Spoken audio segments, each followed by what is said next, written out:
haven't had to do anything on this car at all in the entire year that I've driven it.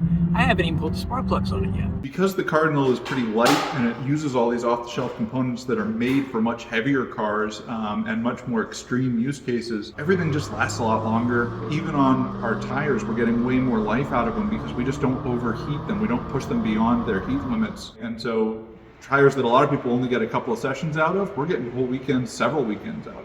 I had the unfortunate opportunity to just clobber a cone, and I tore up the left front fiberglass on the car. They were quickly able to send me a patch panel. To be honest, in a week I had the car, had it back together, and it was fine. Because the car does use so many off-the-shelf components, all of that stuff is really easily available. So if you're using like the design intended drivetrain that goes into the Cardinal, we're talking hundreds or thousands of hours on moving components, stuff like that. I have had fast production cars that I've converted to the racetrack before. It's always a challenge because they're really designed to be assembled quickly and not designed to be either maintained. With the Cardinal Coupe, everything's right there.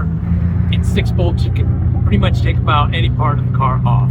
Even if you've never set your own car up, this is a great way to get started on that stuff because it's also accessible, it's so easy to work on. A lot of the setup changes you don't even have to get the car up off the ground to do.